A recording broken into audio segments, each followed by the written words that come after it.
Livro A Arte da Guerra, de Sun Tzu. Introdução. Quando fui gentilmente convidado a realizar esta tradução do Sunji Bing Fa, a Lei da Guerra de Sun Tzu, imaginei se não estaria tentando concorrer com uma série de outras versões abalizadas, feitas por sinólogos e literatos de respeito, o que deixaria meu trabalho redundante. No entanto, ao examinar algumas traduções, comecei a perceber que a questão não era tão simples assim. Existem muitas tentativas de traduzir a obra de Sun Tzu e algumas são péssimas. Além disso, grande parte é feita em outra língua antes de ser vertida para o português, processo no qual muitas informações relevantes se perdem.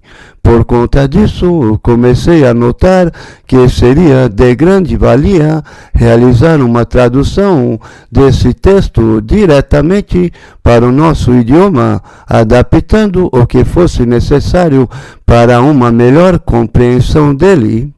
Um dos primeiros pontos trata justamente do título da obra. Convencionou-se traduzir Bing Fa como Arte da Guerra, o que discordo desde o início. Fa é uma palavra que denomina mais apropriadamente lei ou regra.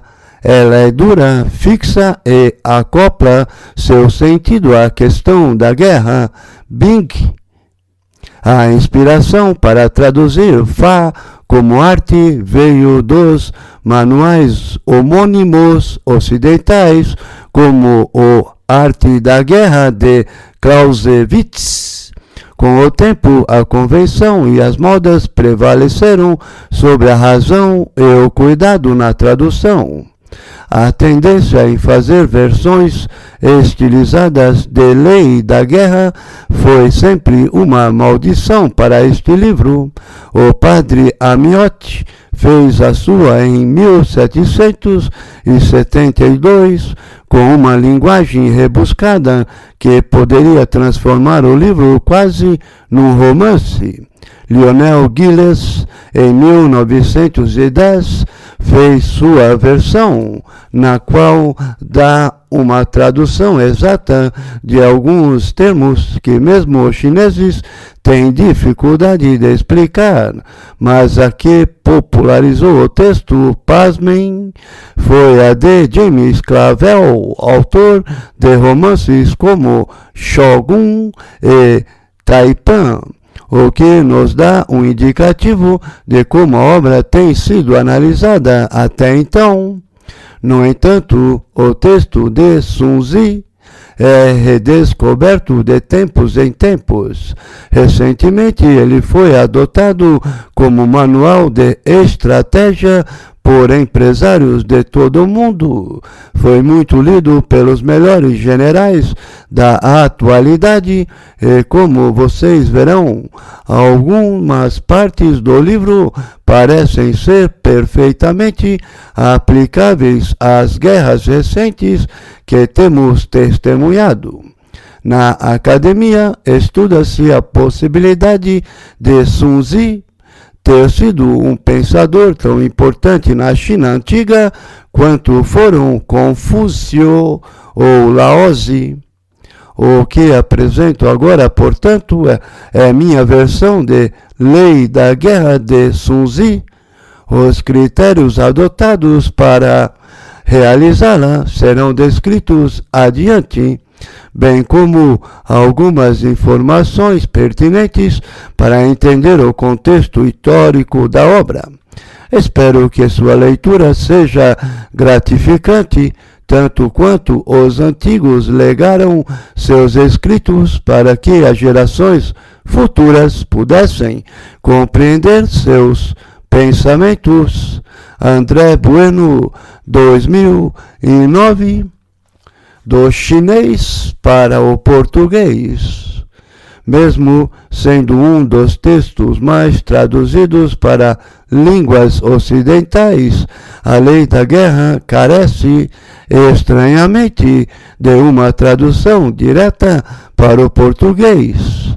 Isso se deve a uma tendência muito própria no mundo lusófono de acomodar-se à existência de traduções anteriores feitas em outros idiomas que parecem ser mais simples de traduzir que o próprio chinês. Acredito que essa postura é lastimável e mostra uma submissão intelectual tremenda em nosso país, a de que sempre poderemos contar com intermediários culturais e tecnológicos, quando poderíamos nós mesmos construir conhecimento. Em termos de estratégia, Sun Ji ficaria estarrecido com certeza diante desse abandono intelectual dos estudiosos brasileiros em relação à Ásia. Somente num período recente de nossa história, alguns clássicos chineses têm sido traduzidos diretamente do chinês para o português, como no caso das obras confucionistas traduzidas pelo Padre Guerra de Macau. Mas o que se ganha fazendo uma tradução direta do chinês? Inicialmente, dominar a língua chinesa é compartilhar do idioma mais falado e escrito em todo o mundo. Ao contrário do que muitos pensam, não é o inglês que detém a primazia. Segundo, que o chinês é uma língua com potenciais incríveis, como ela é representada por sinais, pictogramas ou ideogramas, e não por um alfabeto. Um estudante pode aprender a ler em chinês sem saber pronunciar uma palavra sequer. Esta, com certeza, é uma das razões de sua durabilidade. Por conseguinte, sendo uma língua antiga e viva, ela permite que o leitor entre em contato direto com textos que foram escritos séculos atrás, fazendo uma ligação com o passado que nos é quase incompreensível. Por conta disso, o leitor que já tenha visto outras traduções da obra de Sun Ji vai reparar em algumas características bem específicas dessa nova versão. Uma delas diz respeito, por exemplo, ao tom utilizado ao longo de todo o texto, quase sempre imperativo. Sun Ji está praticamente dando ordens ou recomendações para serem seguidas à risca, não são conselhos para meditar. Eles devem ser empregados para fazer planos pragmáticos nos quais vidas estão em jogo.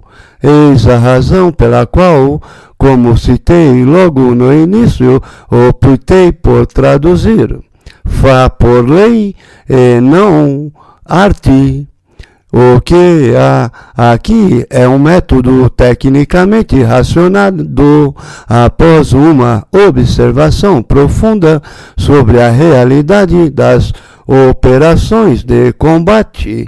Tal experiência é categórica e afirmativa.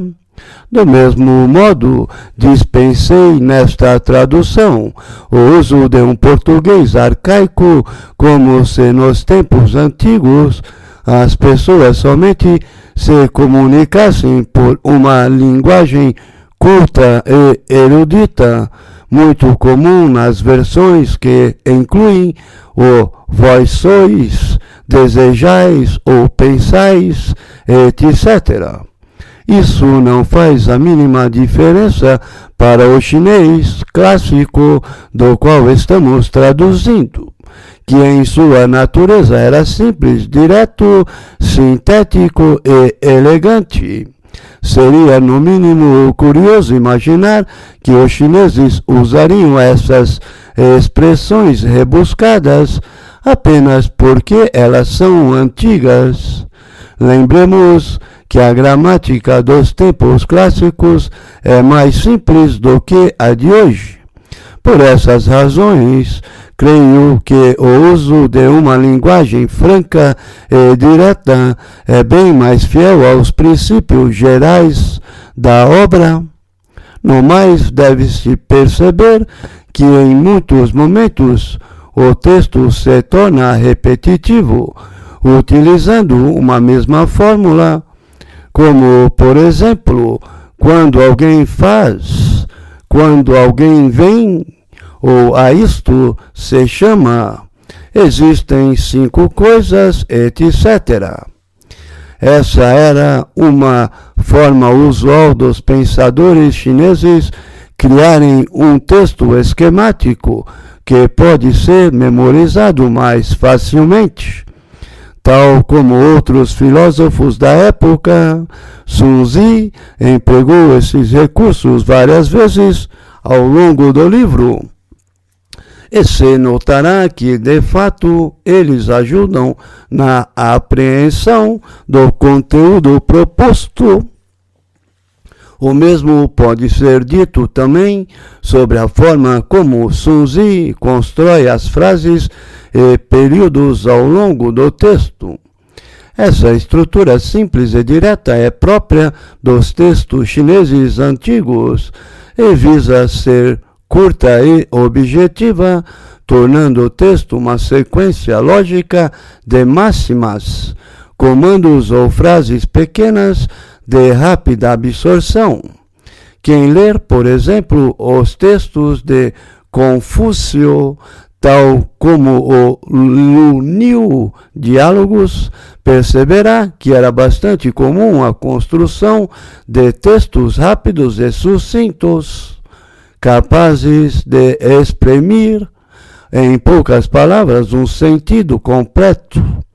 A ideia da sabedoria proverbial chinesa nasce, em verdade, desse objetivo comum aos pensadores chineses antigos: dizer, em poucas palavras, tudo o que precisa ser dito. Que não se estranhe, pois seu texto pode parecer demasiado simples, de fato ele o é. Um manual de estratégia militar dispensa toques rebuscados ou floreios desnecessários. Quem foi Sun Tzu?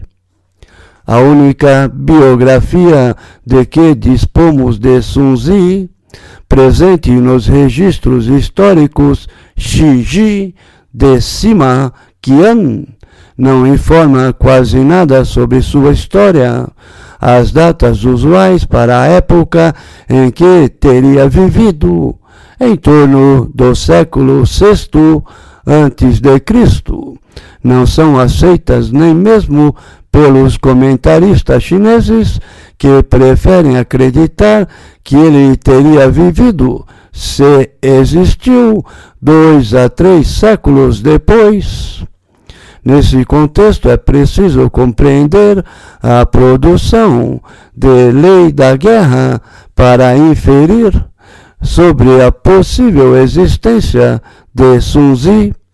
A Lei da Guerra teria sido escrita durante o período dos estados combatentes, aproximadamente 481 a 221 a.C., época calamitosa para a China antiga, quando a antiga casa dinástica dos Zhou começou sua agonia final, e os reinos mais poderosos, Qi, Qin, Shu, Shao, Han, Yan e Wei, empreenderam uma luta mortal para assumir o poder absoluto.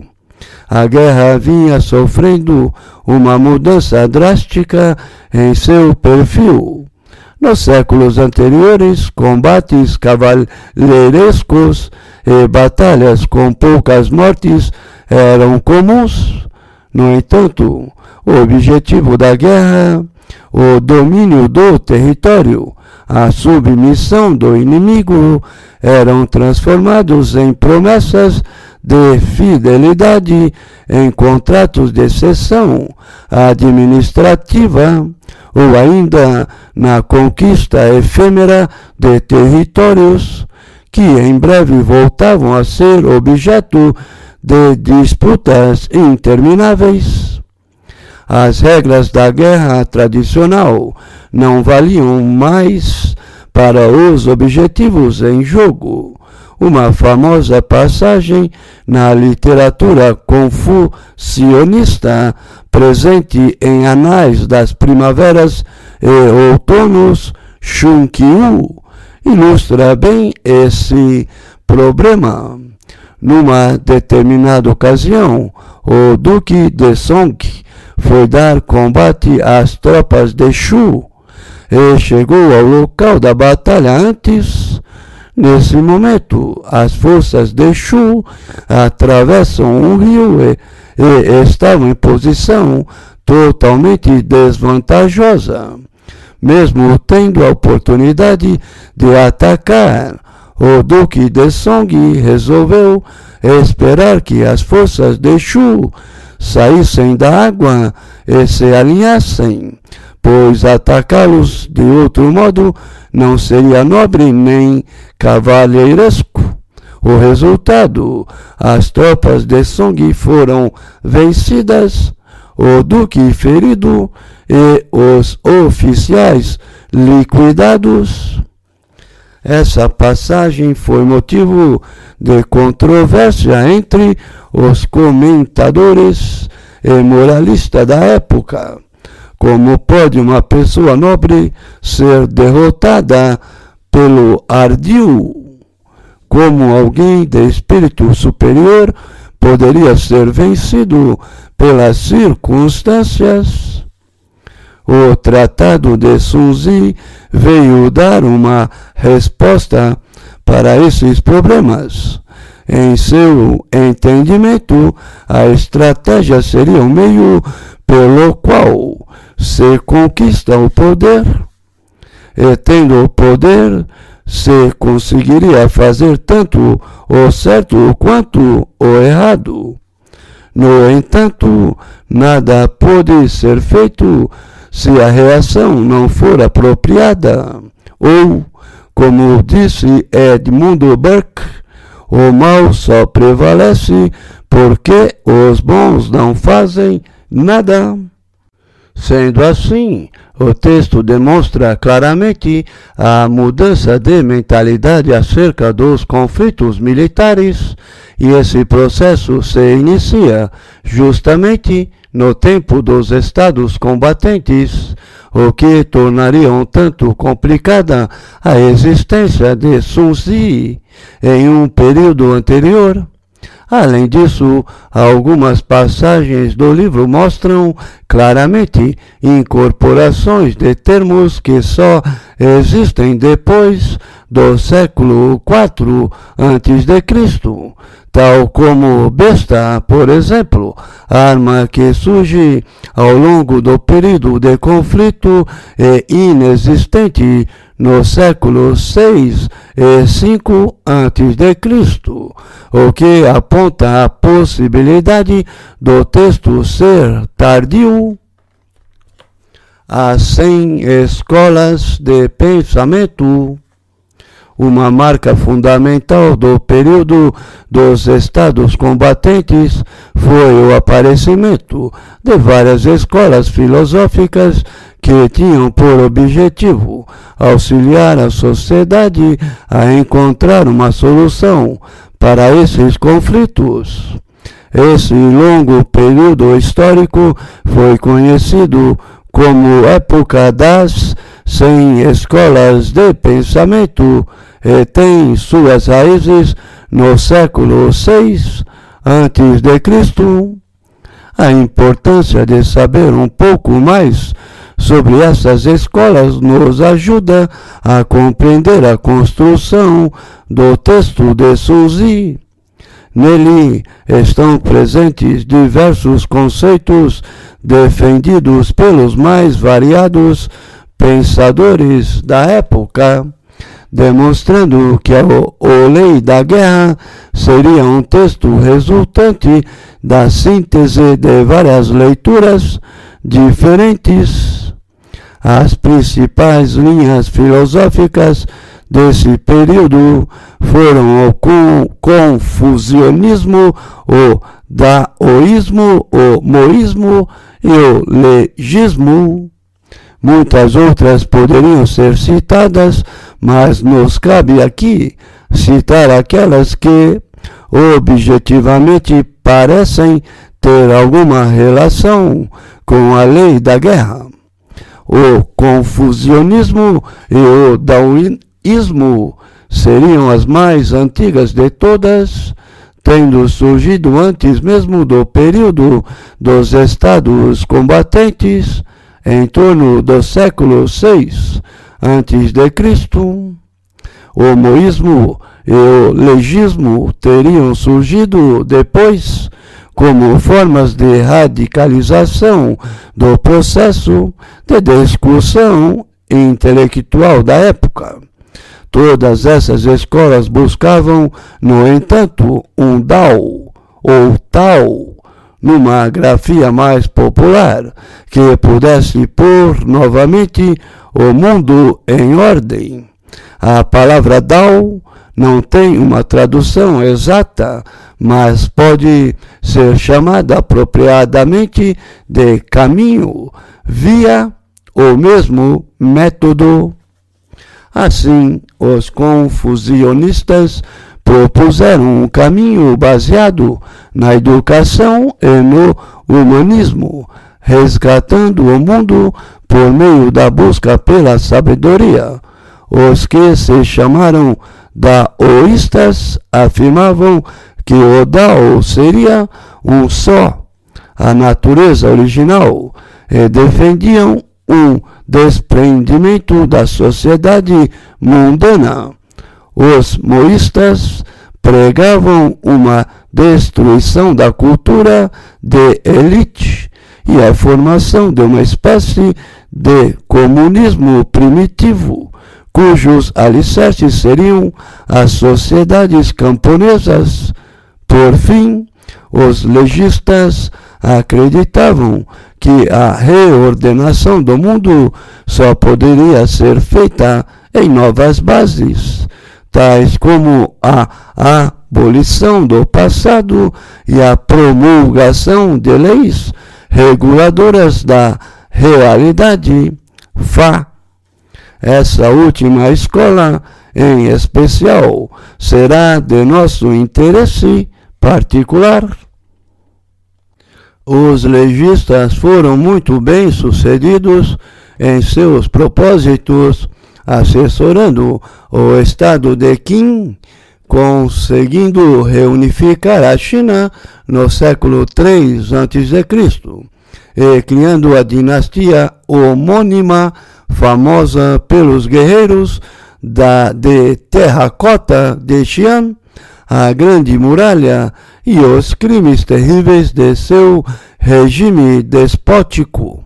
Não se pode dizer, porém, que os seguidores da escola legista, fagia ou escola da lei, não foram peritos em estratégia, ao menos até assumirem o poder.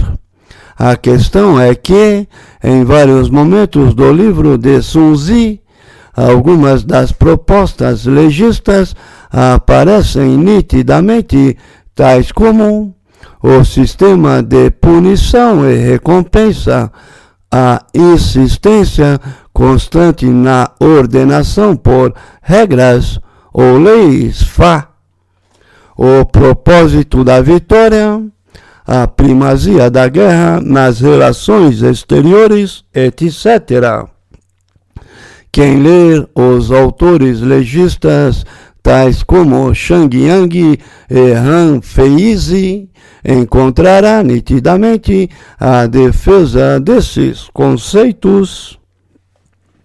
A pergunta, porém, é: Sun Tzu seria um legista? Teria influenciado ou sido influenciado pelos legistas?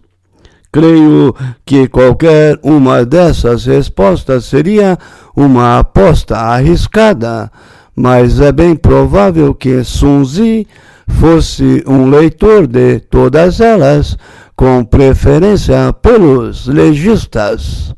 No entanto, conceitos confucionistas e daoístas surgem ao longo do seu texto, o que denota certa autonomia intelectual.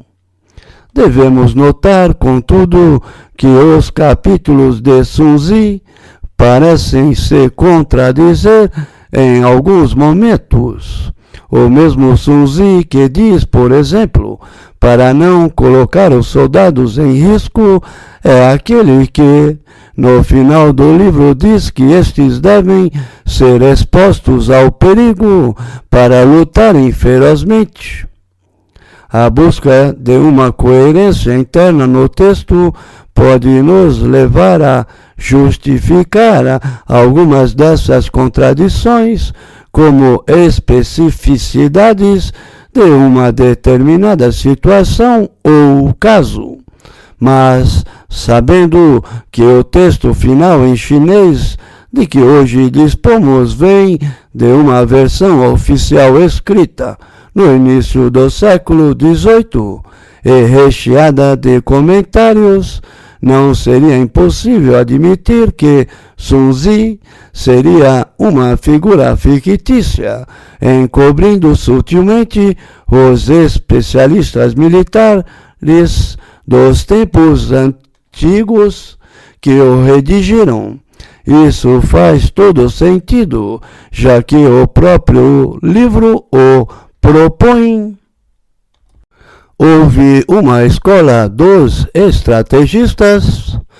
Poderíamos nos perguntar se não houve igualmente uma escola dos estrategistas, posto que o livro de Sun Tzu teve seus continuadores.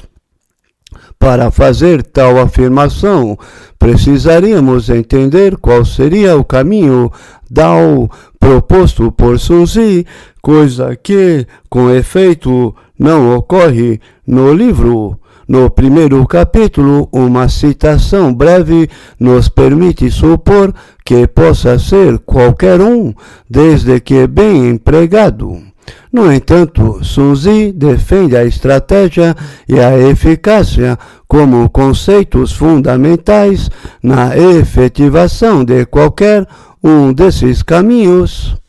Estratégia e eficácia são, pois, dois conceitos que poderiam ilustrar uma busca de sentido nas obras dos estrategistas.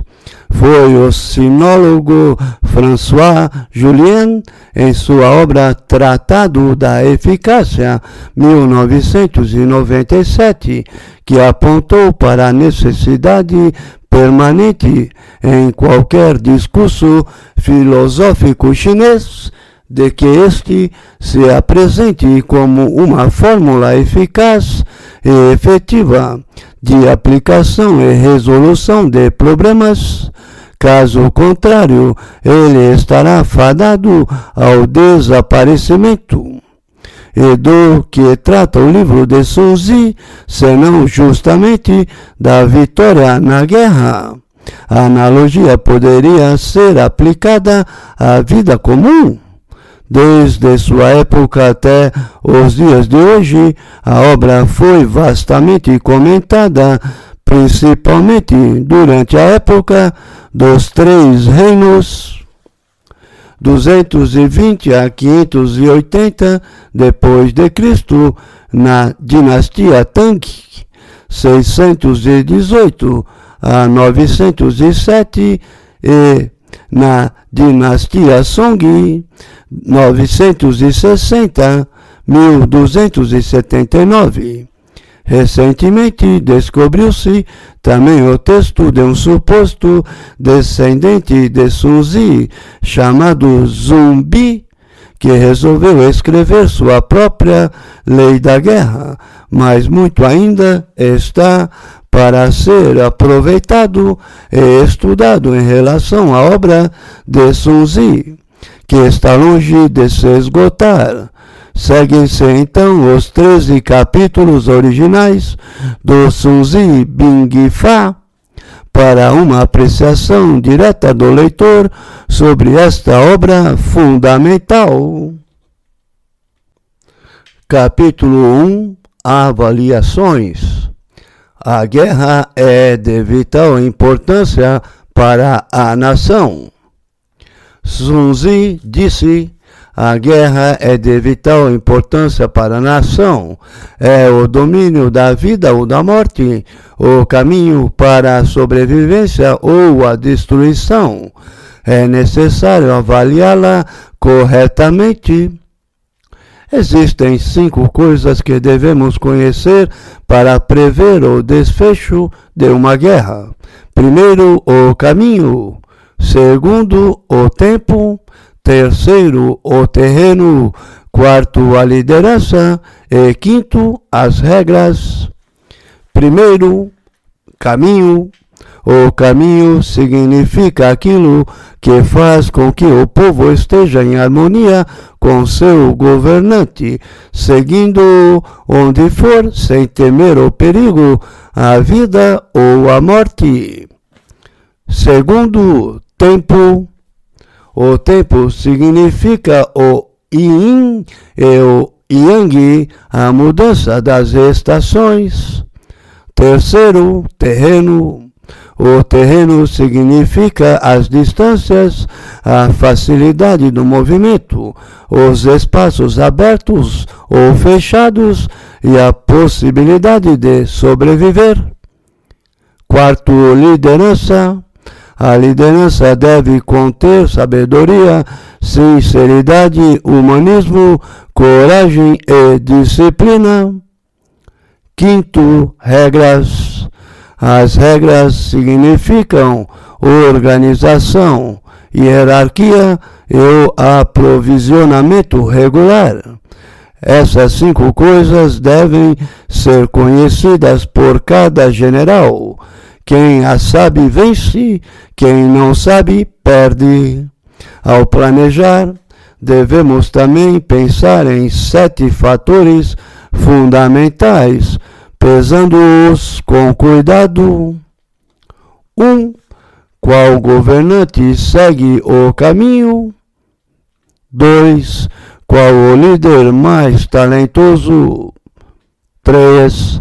Que exército aproveita o terreno? 4. Que exército tem as melhores regras? 5. Quais as tropas mais fortes? 6. Qual exército é mais bem treinado? 7. Qual exército administra as recompensas e castigos de acordo com as regras? Estude esses 7 fatores fundamentais. Assim, se pode saber quem vai vencer e quem vai perder. O general que seguir meu conselho vencerá e irá liderar. O que não me ouvir será derrotado e não deverá liderar. O general sábio deve criar situações que lhe sejam favoráveis. Isso significa tirar partido do campo, do tempo e das vantagens que apareçam. A lei da guerra se baseia no engano. Finja ser incapaz quando puder atacar e ser capaz quando não puder. Se está longe, pareça estar perto. Se perto, pareça estar longe. Use iscas para atrair o inimigo. Ataque o inimigo quando ele está em desordem, evite-o quando ele está forte, irrite-o fazendo confusão, estimule sua arrogância simulando fraqueza.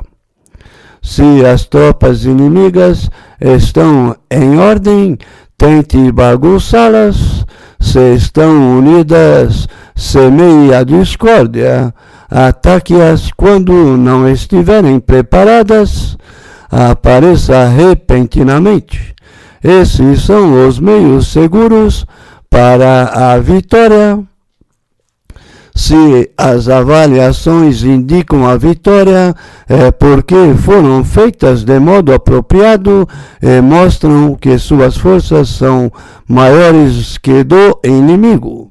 Se as avaliações indicam a derrota, é porque são desfavoráveis e mostram que suas forças são inferiores à do inimigo. Com bons cálculos se pode vencer, com poucos não. Quem sabe, quem não os fizer, não tem a mínima chance. Quem faz corretamente as avaliações verá o resultado surgir com clareza. Capítulo 2: O combate. O general que compreende a guerra é o ministro do povo e o protetor da nação. Sun Tzu disse: quando começa a batalha, mesmo que esteja ganhando, não se demore muito, ou suas tropas vão se desanimar e perder a vontade. Num cerco, sua força vai se exaurir. Se seu exército está em campo há muito tempo, os mantimentos vão acabar.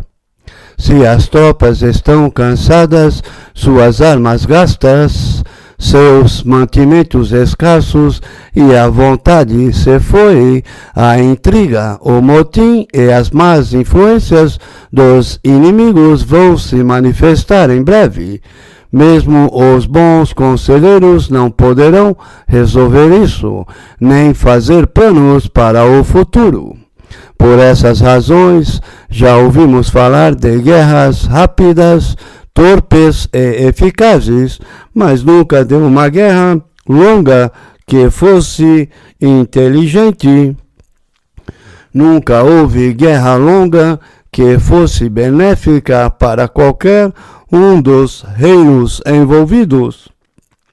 Assim sendo, quem sabe as desvantagens do uso das armas, não sabe também as vantagens e não deve usá-las. Quem sabe usar as armas, não convoca seu exército 2 vezes, nem lhe dá 3 refeições. Evite usar as armas e os mantimentos de seu país, tire-os do inimigo, e assim estará bem abastecido. Quando uma região está empobrecida por causa da guerra, é necessário trazer alimentos de longe, e isso se torna o povo mais carente. Onde o exército estiver, os preços serão altos. Preços altos esgotam a riqueza, e com isso o povo será extorquido por impostos pesados. Assim haverá crise e esgotamento do campo. O povo perderá 7/10 de tudo que produz. O governo gastará com as armas e provisões 6/10 de tudo o que arrecadar. Por essas razões, um bom general é aquele que se mantém à custa do inimigo. Cada quilo roubado equivale a 20 dos seus. O que destrói um inimigo é a raiva, e as provisões roubadas são a recompensa. Numa batalha de carros, recompensa primeiro o que tomar ao menos 10 carros. Troque suas cores e utilize-os misturados aos seus. Trate bem os prisioneiros. Isso se chama vencer o inimigo e aumentar suas forças. O mais importante em uma guerra é a vitória e não a persistência. Nunca se prolongue. O general que compreende a guerra é o ministro do povo e o protetor da nação. Capítulo 3. Estratégia de ataque.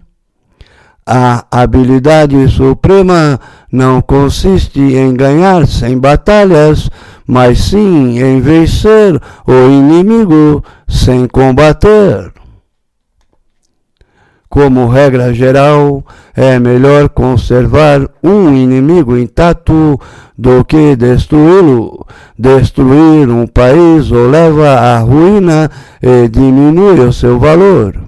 É melhor capturar todo um exército que destruí-lo. Preservar um batalhão inteiro do que arrasá-lo.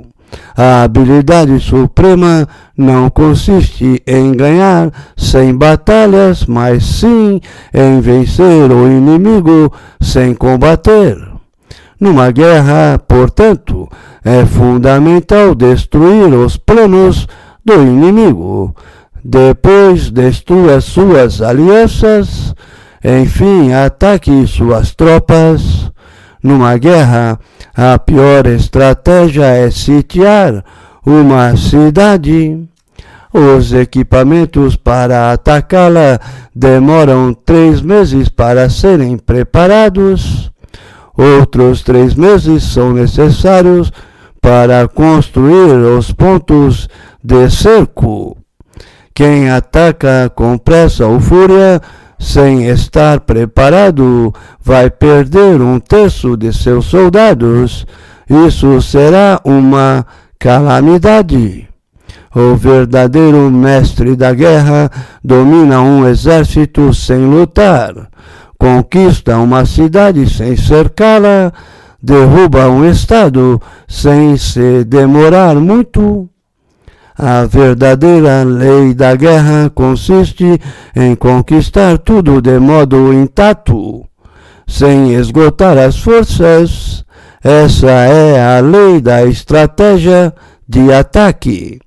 Por essas razões, a aplicação da lei da estratégia de ataque é a seguinte: quando suas forças são 10 vezes mais fortes, cerca o inimigo.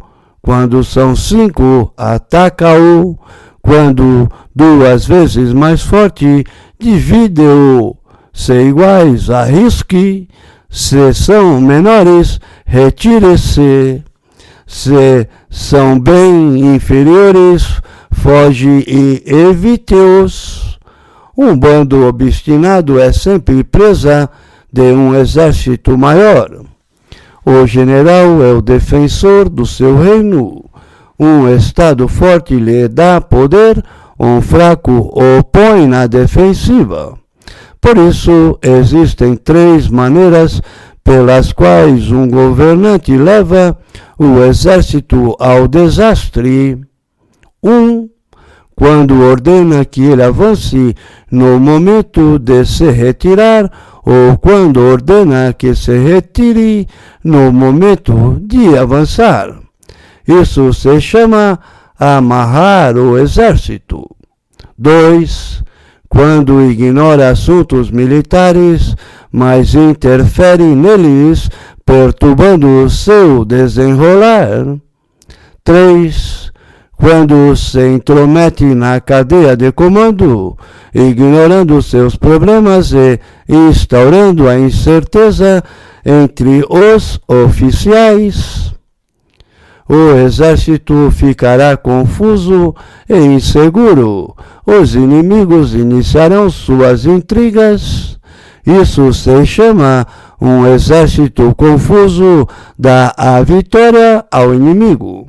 Há 5 modos de saber quem será o vencedor. 1. Saber quando lutar e quando não lutar. 2. Saber discernir quando utilizar muitas ou poucas tropas. 3. Saber quem tem tropas superiores e inferiores com igual motivação. 4. Saber que se deve estar preparado e atacar o inimigo desprevenido. 5. Ter generais capazes que não sejam limitados por burocratas. Essas são as 5 maneiras de conhecer o futuro vencedor. Sun Tzu disse: conheça a si mesmo e ao inimigo, e em 100 batalhas você nunca correrá perigo. Conheça a si mesmo, mas desconheça seu inimigo, e suas chances de ganhar e perder são iguais. Desconheça a si mesmo e ao inimigo, e você sempre correrá perigo. Capítulo 4. Preparação. A invencibilidade está na defesa, a vulnerabilidade no ataque. Sun Tzu disse: nos tempos antigos, os grandes guerreiros se tornavam invencíveis primeiro e depois buscavam as falhas de seus inimigos. Ser invencível significa conhecer a si mesmo. Ser vulnerável significa conhecer ao outro. Por essas razões, um guerreiro pode ser invencível, mas não pode tornar o inimigo vulnerável. Por isso se diz: pode-se prever uma vitória, mas não forjá-la. A invencibilidade está na defesa, a vulnerabilidade no ataque. Quem tem poucas forças se defende, quem tem bastante ataca. A defesa é para tempos de escassez, o ataque para tempos de abundância. Os especialistas em defesa se escondem nas profundezas da terra, os em ataque no mais alto do céu. Dessa maneira podem proteger-se e conseguir a vitória total. Prever a vitória, quando qualquer um pode conhecer, não constitui a verdadeira habilidade. Muitos elogiam a vitória ganha em batalha, mas esta não é boa. Não precisa muita força para levantar um cabelo. Não é necessário ter uma vista aguda para ver o sol e a lua. Nem se necessita ter muito ouvido para escutar o retumbar do trovão. O que todo mundo conhece não se chama sabedoria. A vitória sobre os demais obtida por meio da batalha não se considera uma boa vitória. Nos tempos antigos, os bons guerreiros venciam quando era fácil vencer. Por essa razão, as vitórias conseguidas por eles não trouxeram reputação, sabedoria, mérito ou distinção. Suas vitórias não foram casuais, não dependeram da sorte, nem foram notadas como atos de bravura. Elas já existiam e simplesmente consistiram em se impor sobre quem já havia perdido.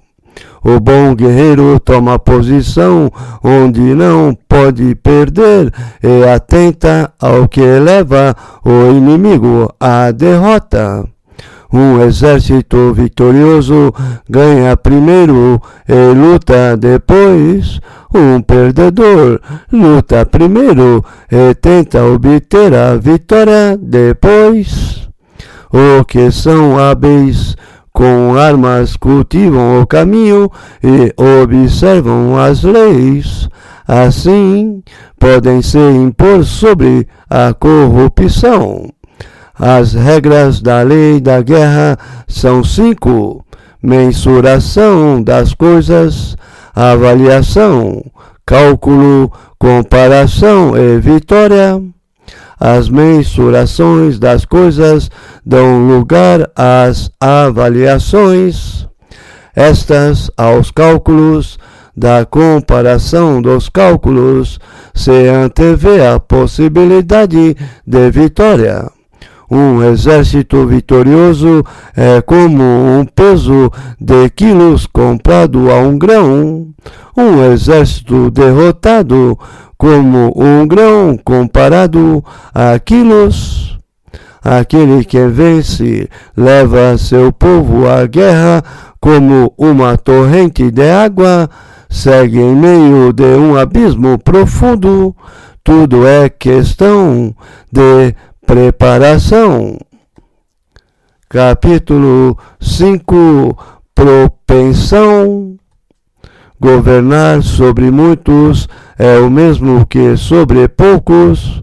É uma questão de organização. Sun Tzu disse: governar sobre muitos é o mesmo que sobre poucos. É uma questão de organização. Controlar muitos é o mesmo que controlar poucos. É uma questão de formação e de sinais. Tornar um exército capaz de lutar contra o inimigo e não perder é uma questão de método. Existem os métodos tradicionais e os não tradicionais. Para que o efeito das forças seja como o de pedra jogada sobre ovos, deve-se utilizar o método do cheio e do vazio. Quando se inicia uma batalha de maneira direta, a vitória se ganha por surpresa. O tradicional é o ataque direto. O ataque inesperado é não tradicional. Os hábeis no ataque inesperado são infinitos como o céu e a terra e inesgotáveis como os rios. Quando o fim chega, eles se renovam, como os dias e meses são cíclicos, como as 4 estações. Existem apenas 5 notas na escala musical, mas suas combinações são inimagináveis. Somente 5 cores básicas, mas nunca vimos todas as suas misturas. Há 5 sabores, mas suas variações são ilimitadas. Só há 2 tipos de ataques numa batalha: o tradicional direto e o não tradicional inesperado. Suas variações não têm fim. Ambos se engendram mutuamente num ciclo sem fim. Quem poderá esgotá-los? A força do ataque é como a torrente d'água que consegue mover as pedras. A precisão é como a velocidade fulminante do falcão. O mesmo se dá com o guerreiro habilidoso. Sua força e precisão são perfeitas. Sua força é como a de uma besta reteçada. Sua precisão como um disparo certeiro. A desordem provém da ordem, a covardia surge da coragem, a debilidade nasce da força. Ordem e desordem dependem da organização, covardia e coragem da vontade, força e fraqueza da preparação. Os que são hábeis na lei da guerra fazem o inimigo se mover segundo sua vontade, criando situações desvantajosas para ele. Atraem-no com ilusões de vitória e o emboscam numa armadilha fatal. Por essas razões, o bom guerreiro sabe vencer sozinho. Ele busca eficácia no ímpeto e não nas pessoas. Ele escolhe os soldados apropriados para a missão e deixa que a propensão siga seu curso. Deixar que as pessoas lutem pelo ímpeto é como deixar rolar toras ou rochas num lugar plano. Elas ficam paradas. Num terreno inclinado, elas se movem. Se são quadradas, não se mexem. Se são redondas, rolam. Se as pessoas forem levadas a lutar pelo ímpeto, serão como rochas e toras que rolam do cume da montanha. Isso é propensão. Capítulo 6. O cheio e o vazio. O bom guerreiro atrai o inimigo para si e nunca inicia o combate.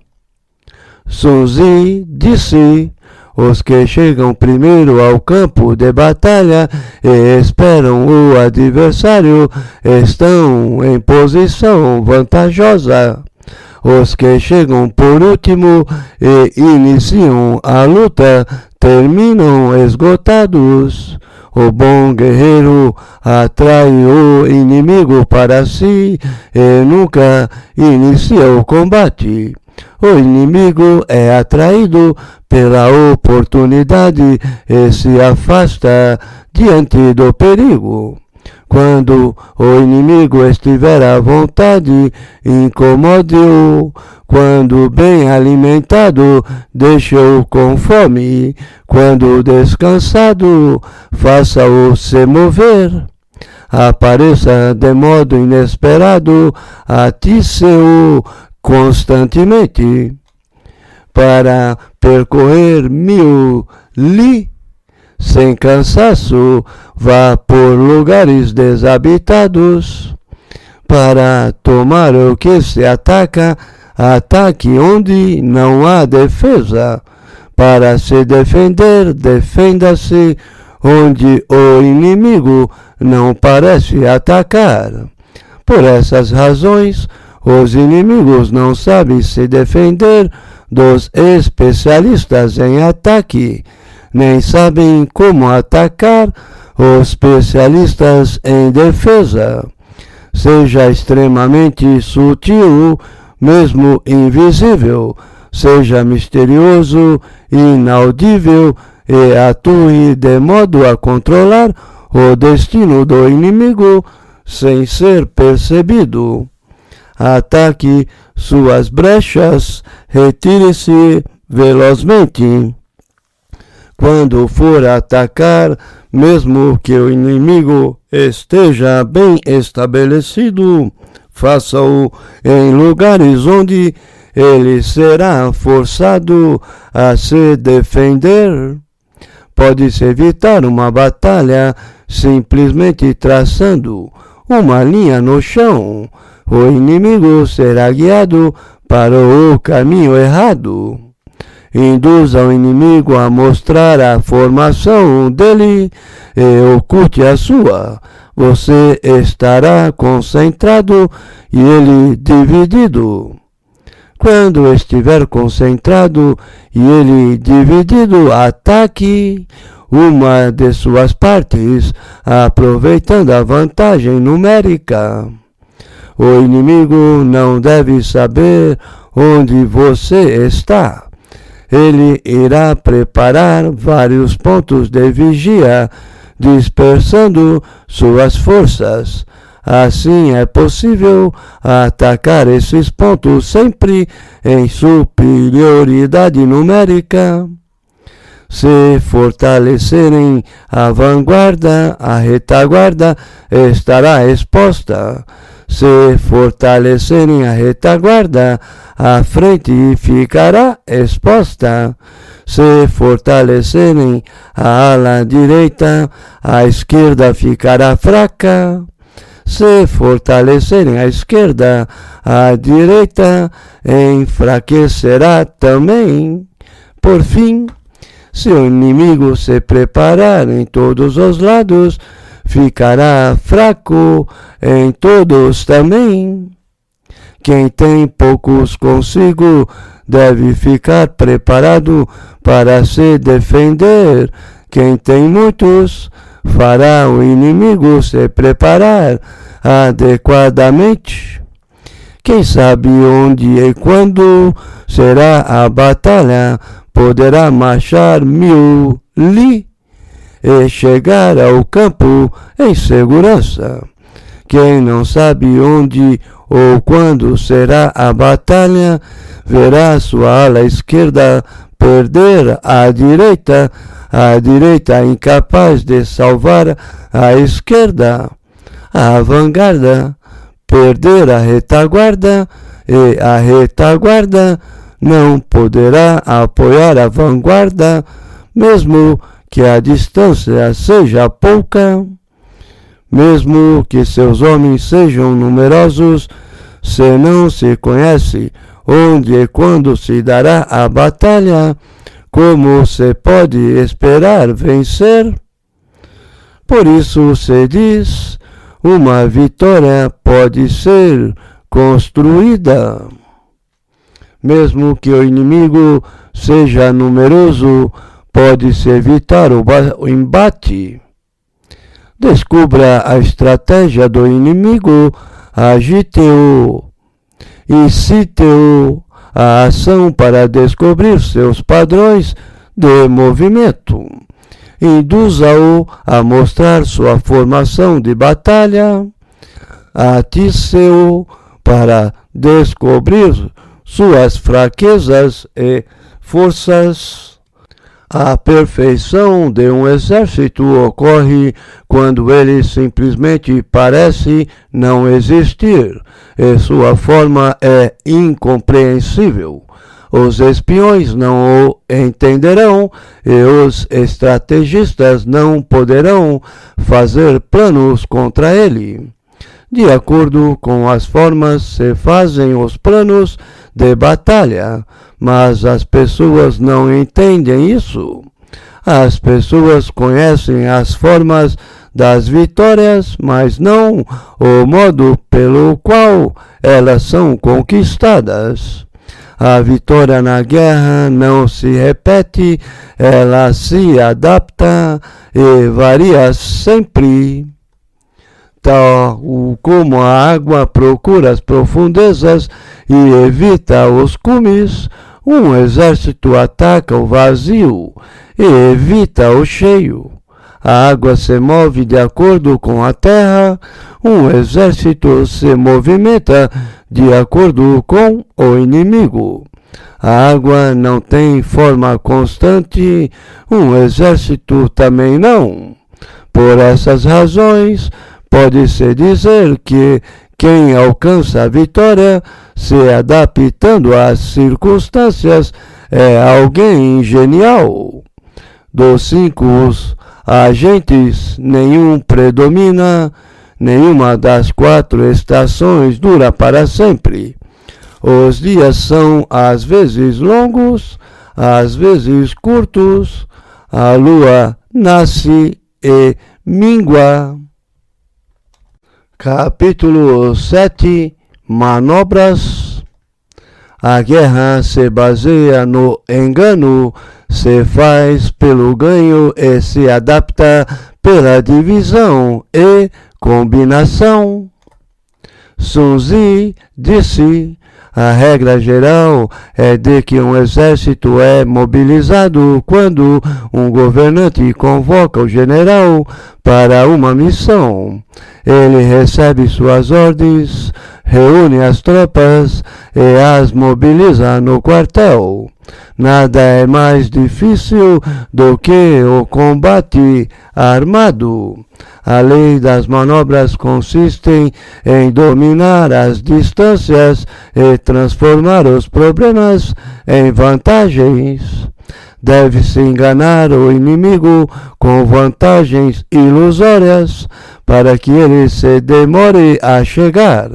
Se conseguirmos partir depois dele e chegarmos antes, esse é o domínio da estratégia da distância. Por essas razões, as manobras são tanto perigosas quanto vantajosas. Quem movimenta todo o exército em busca de vantagem, perde-as. Quem se movimenta rápido, mas está despreparado, pode ganhar de um lado e perder de outro.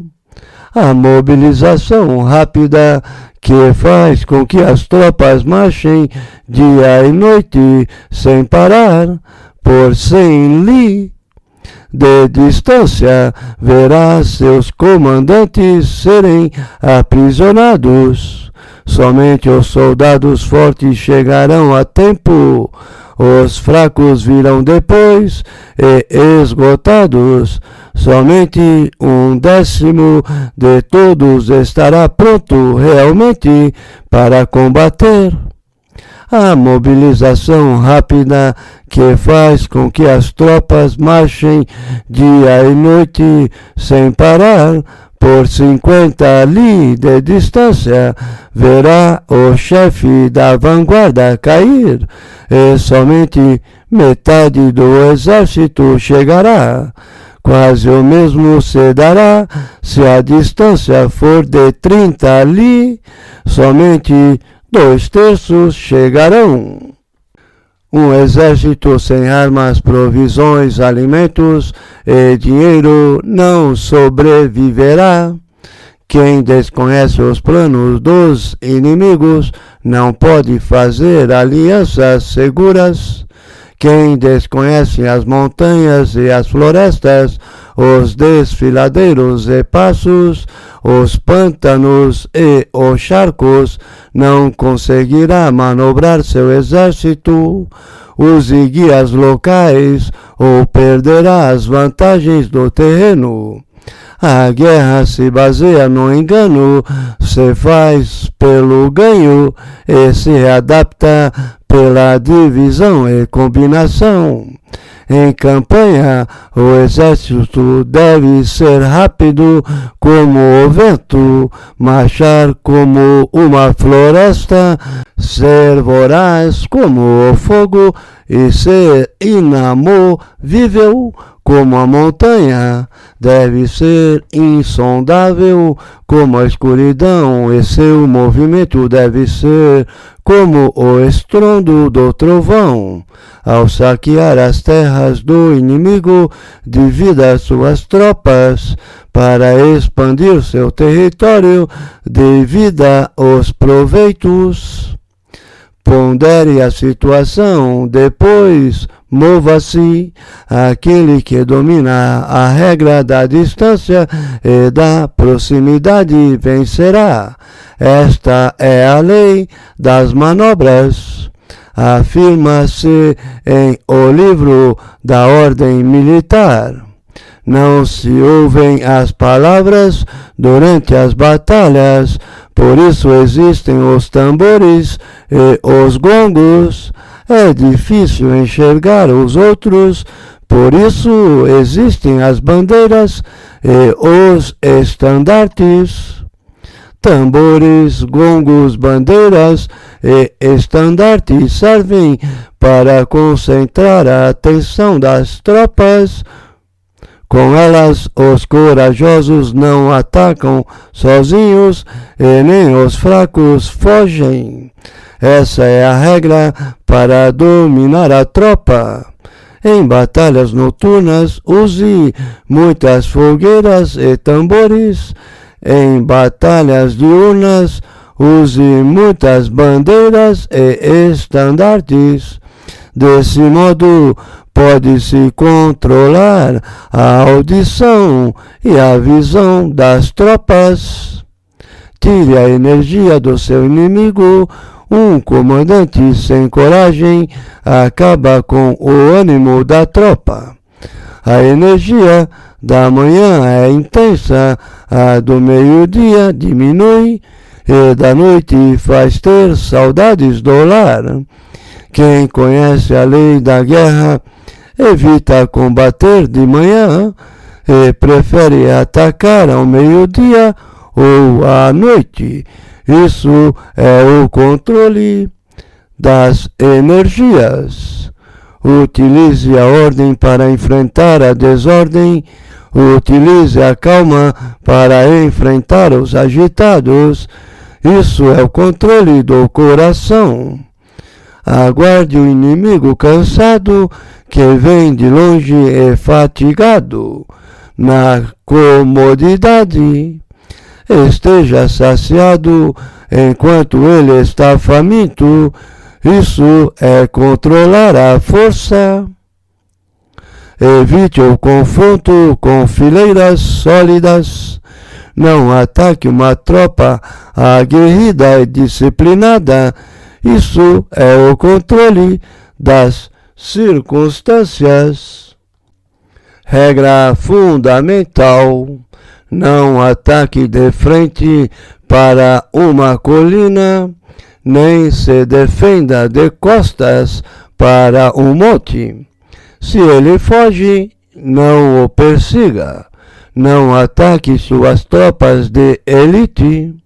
Não prove de sua comida. Não detenha um exército de volta para casa. Deixe sempre uma saída de fuga. Não acosse um inimigo desesperado. Essas são as leis das manobras. Capítulo 8. As 9 mudanças.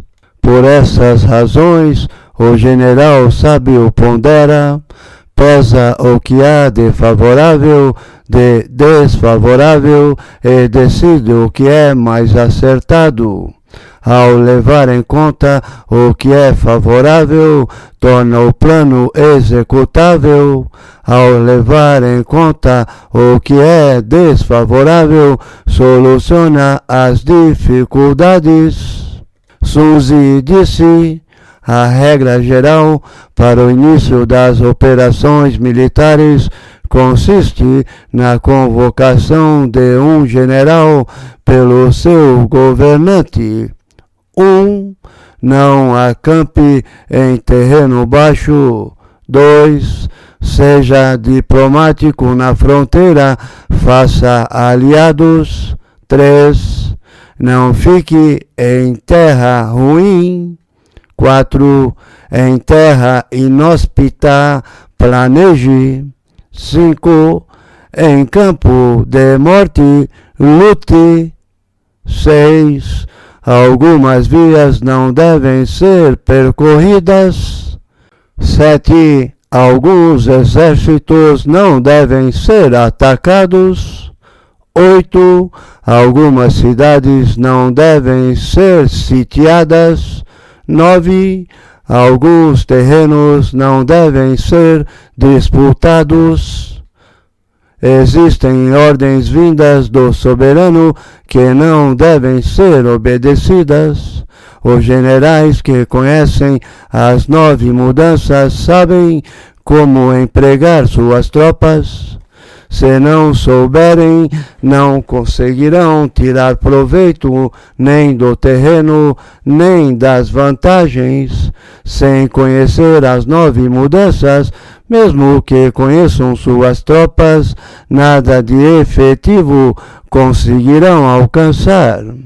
Por essas razões, o general sábio pondera, pesa o que há de favorável, de desfavorável e decide o que é mais acertado.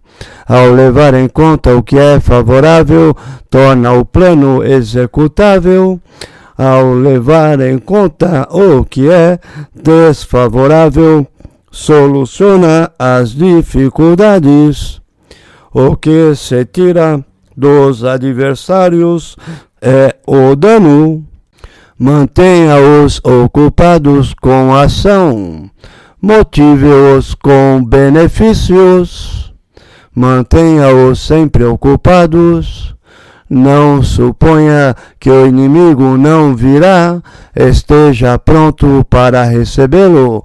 Torne-se invencível. 5 características são ruins em um general. 1. Ser temerário morre logo. 2. Ser covarde é capturado. 3. Ser exaltado será humilhado. 4. Ser moralista será difamado. 5. Ser bondoso sofrerá. Essas 5 características são fatais para generais e provocarão desastres nas campanhas. A queda de um exército ou a morte de um general são resultados destas limitações. Há que ponderar profundamente sobre elas. Capítulo 9. Sobre a movimentação. Quando há inquietação entre os soldados, o general já perdeu sua autoridade. Zunzi disse, ao estacionar seu exército frente ao inimigo, atravesse as montanhas e mantenha-se nos vales, fique no alto a favor da luz. Combata na colina, não suba para atacar. Isso basta para um exército acampado nas montanhas. Quando atravessar um rio, afaste-se logo da margem. Não lute contra o inimigo enquanto ele estiver na água. Deixe metade de seu exército sair e então ataque-o. Não combata o inimigo perto da água. Fique a favor da luz. Permaneça num lugar elevado e acompanhe a correnteza. Isso serve para um exército na água. Não demore para atravessar um pântano. Se o exército inimigo te atacar, fique junto à vegetação rasteira, de costas para as árvores. Isso serve para um exército no pântano. Nos planaltos, busque espaço para manobrar. Mantenha lugares altos à direita e atrás. E assim a vanguarda estará segura na parte mais baixa. Isso serve para os terrenos planos. Por conhecer essas 4 condições básicas, o imperador amarelo venceu os 4 soberanos dos tempos antigos. Um exército deve escolher lugares altos, evitar os baixos, valorizar a luz e fugir da sombra. Deve se recompor e revigorar de modo firme. Quando não houver nenhuma doença entre as tropas, ele estará invencível. Perto de colinas ou barragens, mantenha-as na parte de trás e à direita, ficando a favor da luz. Essa é a ajuda da terra. Quando houver torrentes fortes nos rios, poços celestes e correntezas fortes, espere até acalmar para atravessar. Afaste-se de vales, precipícios, becos e desfiladeiros. não se aproxime, mas fique de frente para eles e use-os contra seus inimigos, para que fiquem forçosamente posicionados de costas. Em terrenos cheios de correntes de água, pântanos, juncos e vegetação fechada, o cuidado deve ser redobrado e uma exploração bem feita deve ser levada a cabo. É o lugar propício para emboscadas e espionagem. Quando o inimigo está perto, mais calmo, está forte e preparado. Quando chama para a luta de longe, está em posição favorável. Quando árvores se mexem, é porque o inimigo está marchando. Muitas marcas na vegetação rala podem ser uma armadilha ou uma pista falsa. Pássaros voando significam emboscada. Animais amedrontados que uma tropa aguarda na tocaia. Poeira densa no ar, carros que se aproximam. Poeira baixa, soldados marchando. Fumaça indica fogueiras e acampamentos. Nuvens de pó suaves significam o mesmo. Emissários inimigos com palavras doces e humildes estão se preparando para o ataque. Emissários inimigos ríspidos e agressivos estão se preparando para fugir. Emissários com justificativas razoáveis pretendem negociar. Quando o inimigo pede paz, sem uma proposta ou acerto, está preparando a traição. Quando os carros ligeiros saem em primeiro lugar e se situam nos flancos, estão formando a frente de batalha. Quando o inimigo dispõe rapidamente seus carros em filas de combate, é que está esperando reforços. Quando metade das forças anda de um lado para o outro, avançando e recuando, estão tentando atrair para uma armadilha. Quando os soldados se apoiam nas armas, estão famintos. Quando os servidores de água bebem primeiro, a sede já tomou as fileiras. Quando vem uma oportunidade, mas não a agarram, estão extenuados. Quando as aves se juntam no acampamento inimigo, este está abandonado. Quando há gritos no acampamento inimigo à noite, significa medo. Quando há inquietação entre os soldados, o general já perdeu sua autoridade. Quando os emissários se irritam facilmente, é porque estão cansados. Quando os estandartes se agitam constantemente, é porque estão desorganizados. Quando comem seus cavalos, estão esfomeados. Se as panelas se quebraram, estão desesperados. Quando há muito murmúrio, ruminações e falta de disciplina, o general já perdeu a lealdade dos soldados.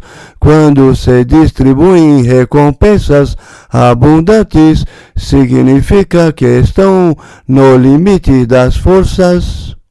Quando aplicam punições em demasia, que a indisciplina tomou conta da tropa.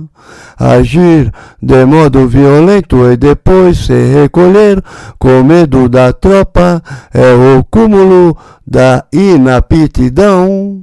Emissários que chegam com palavras conciliatórias querem uma trégua. Quando as tropas inimigas combatem com fúria, mas não atacam nem se retiram, observe-as cautelosamente. Nos assuntos da guerra, ter mais força não é totalmente vantajoso. Evite atuar de modo agressivo. Analise o inimigo, conquiste-o para si. Nada mais será preciso. Quem entende isso será vitorioso. Quem subestima esses conselhos será capturado. Quando as tropas são castigadas antes que sua lealdade seja conquistada, elas não obedecerão ao líder. Quando as tropas forem leais, se nunca forem castigadas corretamente, serão insubmissas. Trate-os com cortesia e incuta neles o ardor marcial. A vitória estará garantida. Quando as ordens dadas são claras e visam a instrução dos soldados, a tropa será obediente. Quando as ordens dadas forem confusas, sem um sentido apropriado, a tropa será desobediente. Quando as ordens são confiáveis e justas, elas serão cumpridas, estando o líder e a tropa em comum acordo. Capítulo 10. O terreno. O bom general cuida dos seus como crianças, e estes o seguem até o mais profundo dos vales. Trata os soldados como filhos, e estes morrerão ao seu lado. Suzy disse: os terrenos podem ser classificados como acessíveis, tortuosos, indecisos, apertados, acidentados ou distantes. Quando é fácil se deslocar, o terreno é chamado de acessível. Assuma posição primeiro nele, na parte alta e ensolarada. Assim se pode obter vantagem sobre as linhas do inimigo. Quando o terreno é fácil de sair, mas difícil de entrar, é chamado de tortuoso. Nele, se o inimigo estiver despreparado, com um simples golpe se pode vencê-lo. Mas se ele estiver bem preparado e não for vencido, seu exército estará em perigo. Evite-o. Quando o terreno é desvantajoso para ambos, é chamado de indeciso. Se o inimigo te oferece uma vantagem, recuse-a, é uma armadilha. Retire-se, atraia-o e então ataque. Quando o terreno é estreito, é chamado de apertado. Chegando o primeiro, ocupe-o todo e espere o inimigo. Se ele chegar primeiro, não o siga. Somente o siga se ele não o ocupar todo. Quando o terreno é ruim, é chamado de acidentado. Ocupe primeiro o lugar mais alto e ensolarado. Se o inimigo tiver feito isso antes, retire-se e não o siga. Quando o terreno é largo, é chamado de distante. Nesse terreno aberto, se as forças do inimigo são iguais às nossas, não é favorável lutar, nem atacá-lo. É fundamental que um general conheça essas 6 condições sobre os terrenos, e elas devem ser examinadas com cuidado. quando as tropas se mostram insubordinadas, preguiçosas, negligentes ou confusas, é culpa do general e não de fatores naturais. 1. Quando há uma batalha, se um exército ataca outro 10 vezes maior, obviamente terá que fugir. 2. Quando os soldados são fortes, mas os oficiais fracos, o exército é insubordinado. 3. Quando os oficiais são corajosos, mas os soldados fracos, o exército é preguiçoso. 4. Quando os oficiais combatem movidos pela raiva e os soldados vão à luta de modo inconsequente, o exército é negligente. 5. Quando o general é fraco, sem autoridade junto aos soldados, suas regras são confusas e sua moral é baixa. O exército é confuso. 6. Quando o general não faz os devidos cálculos preparativos e se lança à batalha de modo imprevisível, a derrota será certa. Essas são as 6 condições que levam o general à derrota. Deve-se estudá-las atentamente. A conformação do terreno é de vital importância na batalha. Estude o inimigo, meça corretamente as distâncias, avalie as dificuldades e perigos. Quem faz esses cálculos vence, quem não faz, perde. Quando as leis da guerra apontam para a vitória, conquiste-a mesmo que o governante não autorize. Quando as leis da guerra indicam a derrota, não o faça, mesmo que o governante tenha ordenado. Um bom general avança sem desejar glória e se retira sem temer os castigos. Seu desejo é apenas o de proteger o povo e cuidar do soberano. Um general assim é um bem precioso para o Estado. O bom general cuida dos seus como crianças e estes o seguem até o mais profundo dos vales. Trata os soldados como filhos e estes morrerão ao seu lado. Um general que seja condescendente com seus soldados, mas não os utiliza, se os ama, mas não obtém deles o respeito, significa que seu exército é inútil e mimado e de nada presta. Quando se sabe que é possível enfrentar o inimigo, mas se ignora se ele é invulnerável, só se tem metade das chances de vencer. Quando se sabe que o inimigo é vulnerável, mas se ignora se o próprio exército é capaz de fazê-lo, só tem metade das chances de vencer. Quando se sabe que o inimigo é vulnerável, que suas tropas podem atacá-lo, mas se desconhece o terreno, então só tem metade das chances de vencer. Os que conhecem as leis da guerra não se perdem nem se gastam. Suas possibilidades são ilimitadas.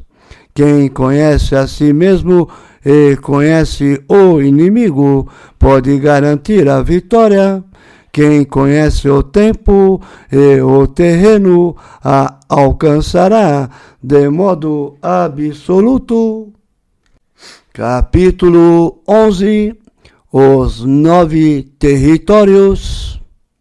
A velocidade é fundamental na guerra. Sun Tzu disse: conforme as leis das operações militares, existem 9 tipos de território: disperso, fronteira, chave, aberto, intersecção, perigoso, difícil, cercado e mortal. 1. Território disperso é aquele em que os grupos locais lutam entre si. 2. Território de fronteira é aquele em que se penetra, mas não muito. 3. Território-chave é aquele igualmente vantajoso para ambos os exércitos. 4. Território aberto é aquele em que todos entram e saem como desejam. 5. Território de intersecção é aquele no qual um país está cercado por 3 outros estados inimigos. Quem se apodera dele primeiro conquista a vantagem celeste. 6. Território perigoso é aquele no qual se penetra fundo em terras estranhas, deixando para trás muitas vilas inimigas. 7. Território difícil é aquele que atravessa montanhas, bosques, precipícios, alagados, pântanos e é cansativo de atravessar. 8.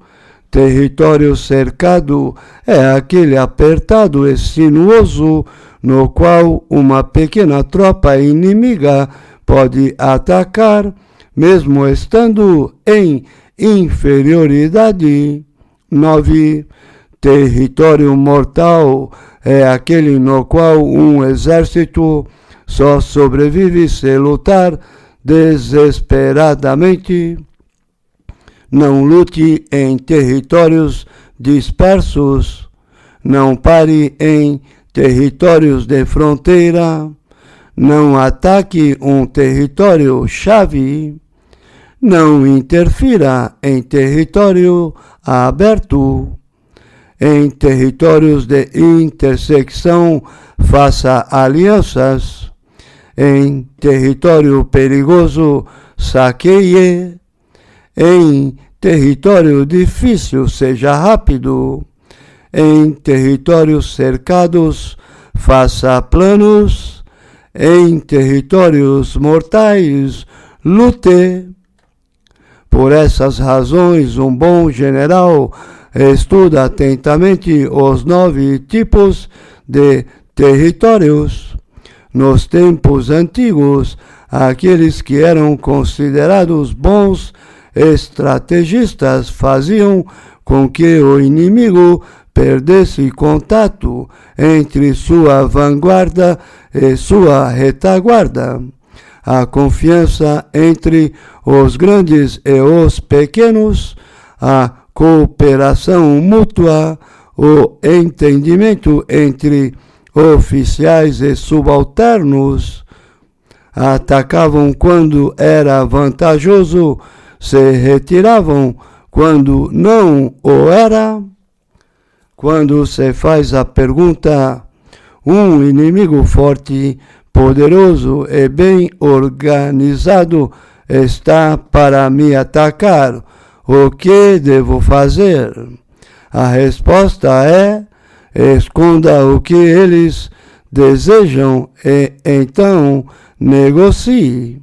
A velocidade é fundamental na guerra. Aproveite o despreparo do inimigo. Manobre por áreas inesperadas.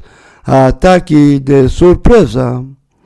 Numa invasão, quanto mais forte é a penetração de um exército, mais violento ele fica, até que o governo do país invadido não possa mais reagir. Saqueie os campos para obter provisões. Não se canse inutilmente. Inspire ânimo em suas forças. Faça seus planos secretos e insondáveis. Situe as tropas num território mortal para que elas não tenham saídas e lutem ferozmente. Os guerreiros darão o melhor de suas forças.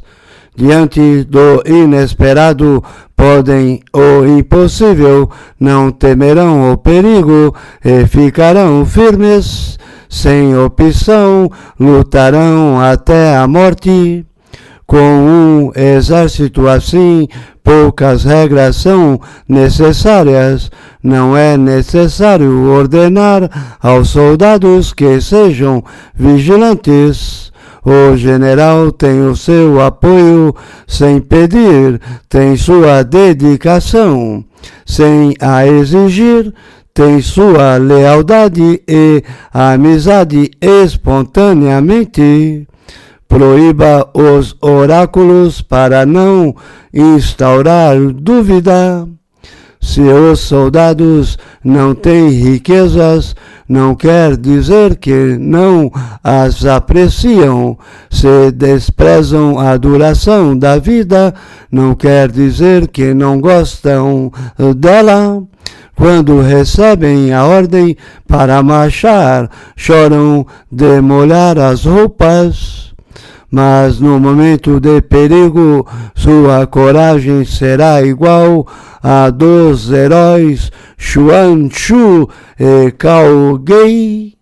Uma operação militar deve ser como uma cobra veloz que, quando tocada na cabeça, ataca com a cauda. Quando tocada na cauda, ataca com a cabeça, e que quando é tocada no meio, ataca com a cabeça e com a cauda. Pode-se então treinar um exército para ser como a cobra? A resposta é sim. Os homens de Wu e de Yue se odeiam, mas se estiverem num barco a adernar no meio de uma ventania, vão ajudar um ao outro para se salvarem. Cavalos coxos e rodas emperradas não são suficientes nessas situações. O caminho da ordem militar é igualar os feitos de bravura e torná-los regra. O sucesso em administrar as tensões está na adaptação constante. Para que uma guerra seja bem sucedida, obtenha a cooperação do grupo, sejam um só. Um general deve ser silencioso, sereno, inescrutável e imparcial. Ele nunca deve deixar os soldados saberem seus planos. Ele modifica seus planos e ações, age de modo peculiar, muda lugares e rotas, altera suas ordens, de modo que ninguém saiba o que está fazendo. Leva os soldados ao limite de suas forças. Em território inimigo, adentra profundamente e lá ele dispara o gatilho. Ele queima os seus barcos e quebra as panelas. Dirige o exército como um bando de carneiros de um lado para o outro, sem que ninguém saiba exatamente aonde ele vai. Ele marca as datas da campanha e, uma vez que o exército está pronto, corta o seu regresso, tal como se tira uma escada debaixo dos pés. Um general deve examinar de tudo, deve colocar suas forças em situações de perigo, a fim de testá-las. Deve treinar sua adaptação constante, concentrar e dispersar o cheio e o vazio. Quem ignora os planos dos estados vizinhos não pode fazer alianças em tempo hábil. Quem ignora as montanhas, as florestas, os desfiladeiros, os charcos e pântanos, não pode comandar o avanço do exército. Quem não usa guias locais perde tempo e vantagem. Um general que ignora isso é um incompetente. Ele não deve assumir o comando do exército real. Quando um rei ataca um estado poderoso, tudo deve ser feito para evitar que o inimigo possa se concentrar. Intimide-o, evite que outros se aliem a ele. Sem coligações, sem luta, será simplificada. Do mesmo modo, os outros estados não adquirirão poder. Intimide os oponentes e assim se pode conquistar suas cidades e aniquilar suas forças. Para que o exército seja como um só homem, de prêmios generosos, emita ordens inesperadas. Desse modo se terá o controle total das tropas. Faça com que cumpram as tarefas sem saber as razões. Use os soldados para conseguir vantagens sem lhes revelar os perigos. Coloque-os em situação de perigo e eles sobreviverão. Coloque-os no terreno da morte e eles lutarão. Em tais situações, um exército converte a derrota certa numa vitória inesperada. O mais difícil nas operações militares consiste em enganar o inimigo, fazendo-o crer que foram aceitas suas exigências. Concentre suas forças a 1000 li e poderá matar o general inimigo. Isso é o máximo da habilidade e técnica militar. No dia do ataque, suprima os documentos pessoais, bloqueie as passagens, não atenda aos emissários do inimigo e todos os assuntos serão tratados no tempo da guerra. Aproveite as brechas do inimigo e antecipe suas ações. Haja em segredo e siga os planos secretos. Adapte-se, mantenha a ordem e vença. No início, seja tímido como uma donzela. Quando o inimigo der uma abertura, seja rápido como a lebre. O inimigo não poderá impedi-lo de entrar. Capítulo 12. Ataque com fogo. Um soberano não pode convocar o exército só por raiva, e um general não pode lutar apenas por vingança.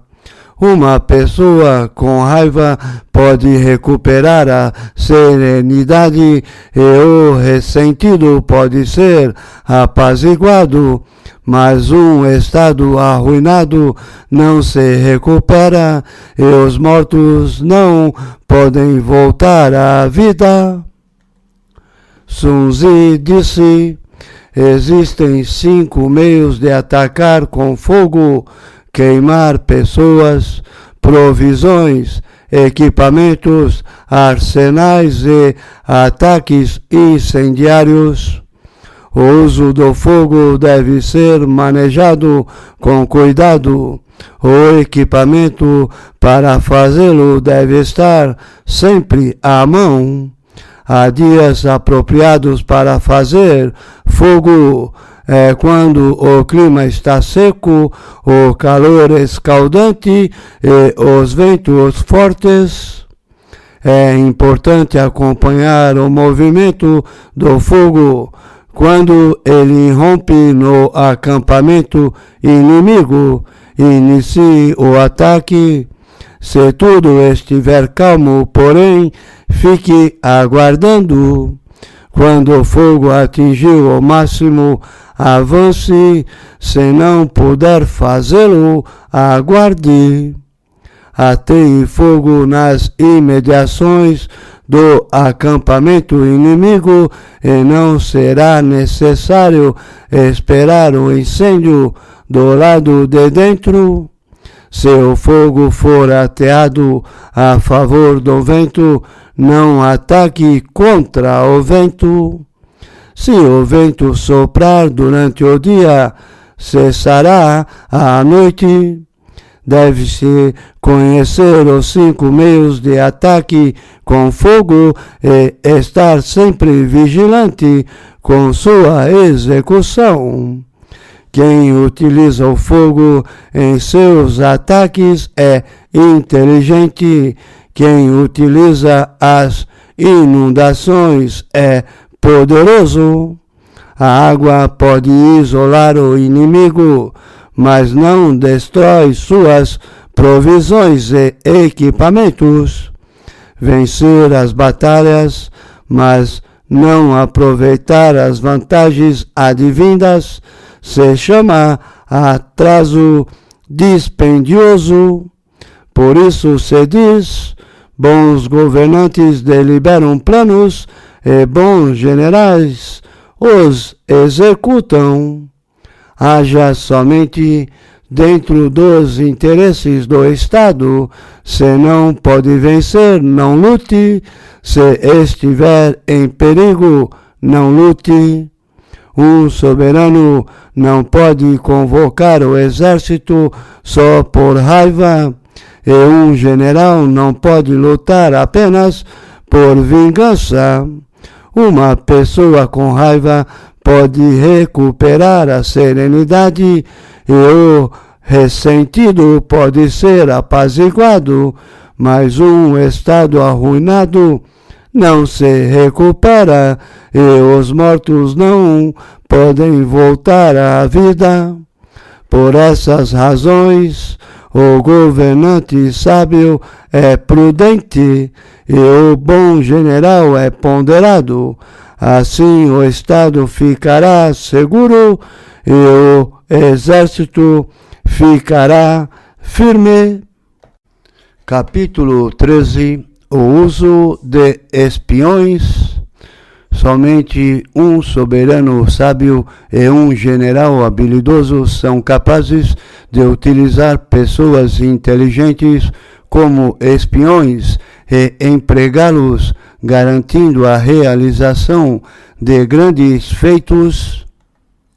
Suzy disse: quando se forma um exército de 100.000 homens e ele é enviado para uma terra distante, as despesas do povo e do governo ultrapassam 1.000 moedas de ouro por dia. Haverá comoção no país e no exterior. As pessoas ficarão esgotadas pelas requisições de aprovisionamento e a vida de 700.000 casas será alterada. Aquele que persegue a vitória durante muitos anos numa batalha decisiva, mas deseja apenas riquezas, postos ou honrarias, é um ignorante desumano. Não é um general, nem mesmo um apoio do soberano ou um mestre da vitória. Um governante esclarecido e um general sábio são vencedores porque suas ações se baseiam em sua vidência. A vidência não pode ser alcançada por meio de espíritos, nem deuses, nem por analogia com o passado, nem mesmo por cálculos. Depende exclusivamente dos homens que conhecem o inimigo. Existem 5 tipos de espiões: o espião nativo, o espião interno, o agente duplo, o espião dispensável e o espião vivo. Quando estão todos em atividade, ninguém sabe onde estão operando. São chamados de trama celeste e são um dos tesouros do soberano. Os espiões nativos são camponeses do povo inimigo a serviço do nosso exército. Os espiões internos são oficiais inimigos empregados em nosso exército. Os espiões duplos são espiões inimigos que empregamos em nosso exército. Os espiões dispensáveis são espiões nossos a quem entregamos de propósito informações falsas. Espiões vivos são aqueles que voltam com informações sobre o inimigo. No exército, os espiões devem ser íntimos do comandante, devem ter os melhores prêmios, seus assuntos são totalmente confidenciais. Quem não for sábio ou esperto, humano e justo, não pode usar espiões. Quem não for delicado e sutil, não vai conseguir nenhuma informação deles. O uso da espionagem é um tema delicado, muito delicado. Não existe lugar em que a espionagem não possa ser empregada. Quando se quiser atacar um exército, sitiar uma cidade, assassinar uma pessoa, deve-se conhecer os nomes dos comandantes, dos oficiais, dos guardiões, dos pajens e dos guardas pessoais. Os espiões devem ser instruídos ao máximo nestes detalhes. É indispensável descobrir os espiões que trabalham para o inimigo. Suborna-os e tente fazê-los passar para o seu lado. Cuide bem deles e os oriente. Eles se tornarão espiões duplos. Os espiões duplos são aqueles que aliciam espiões nativos e internos. Por meio deles podem ser enviados espiões dispensáveis com informações erradas para o seio do inimigo. Por meio deles pode-se também empregar os espiões vivos quando for necessário. O soberano deve conhecer pormenorizadamente as atividades de seus 5 tipos de espiões. Esse conhecimento advirá dos espiões duplos e, por essa razão, eles devem ser tratados com o máximo de atenção. Nos tempos antigos, a dinastia In ascendeu graças a I-Shin, que antes servia aos Xia, e os Zhou chegaram ao poder graças a Lu Yu, servo dos Yin. Somente um soberano sábio e um general habilidoso são capazes de utilizar pessoas inteligentes como espiões e empregá-los, garantindo a realização de grandes feitos. As operações secretas são fundamentais na guerra e delas dependem a movimentação do Exército. Fim. Espero que vocês tenham gostado desse livro. Aproveito para pedir a vocês a gentileza de se inscreverem no nosso canal para que possamos aumentar nossa família de literatura. Um grande abraço a todos e até o próximo livro. Tchau, obrigado.